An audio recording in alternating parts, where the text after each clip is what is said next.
And భయ మీ back మీద ఇట్లాంటి బటర్ఫ్లై రావాలా. సో ఎక్కువ టెన్షన్ ఏం తీసుకోక నేనున్నా. సో ముందైతే ఎక్కడైతే ఫాలో చేసి పెట్టుకో, మిగతా అంతా నేను చూసుకుంటా. సో దానికంటే ముందు welcome back to day 10 of bulk bus series. And నా వీడియో మీరు కొత్తగా చూస్తే ముందు వీడియో చూడండి, అర్థమైపోతుంది ఈ సిరీస్ ఎందుకు స్టార్ట్ చేశాను. అండ్ ఈరోజు ప్రజెంట్ వెయిట్ వచ్చి మన 16 ఉంది. అండ్ మీల్ 1 తీసుకొని సీదా కాలేజ్కి అయితే స్టార్ట్ అయిపోయినాను. అండ్ ఇంకా క్లాస్ మధ్యలో గ్యాప్ దొరికిందని చెప్పి 3 eggs కూడా కంప్లీట్ చేసుకున్నాను. అండ్ ఇంకొక 1 hour ఆగి మిల్ 2 కూడా ఖతం చేసుకున్నాను. నా మిల్ 2 వచ్చి ఈరోజు aloo curry and with carrot కీరా. అట్లా ఇంటికి వచ్చి ఫ్రెష్ అప్ అయిపోయి జిమ్ స్టార్ట్ చేద్దామని చెప్పి వస్తాయి. అండ్ వీని కూడా పికప్ చేసుకుందామని వచ్చిన.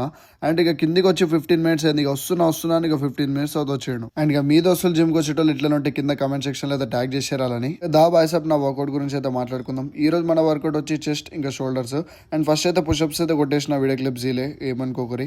అండ్ కమింగ్ టు ఇక సీదా 3 వేరియేషన్ చెస్ట్, 3 వేరియేషన్ షోల్డర్ అయితే స్టార్ట్ చేసేసిన. అండ్ ఇంకో ముచ్చట బాయ్సప్, మీరైతే నా వెయిట్స్ లో అయితే చేంజెస్ చూడొచ్చు. అండ్ లాస్ట్ మంత్ చెప్పినట్టున్నాను, ఇక మీకు మంచి గుర్తుందా లేదు కానీ మనకైతే ఇట్లాంటి గుర్తుంటాయి కదా. సో తక్కువ వెయిట్స్ లేపుతుండే అప్పుడు, ఎందుకంటే మధ్యలో బ్రేక్ వచ్చింది కాబట్టి. అండ్ ఇప్పుడు చూడొచ్చు మీరు, నేను ప్రోగ్రెస్ ఓవర్లోడింగ్ చేస్తున్నాను. అండ్ జర మన బాడీ కండిషన్ క్లిప్స్ అయితే చూసుకోండి.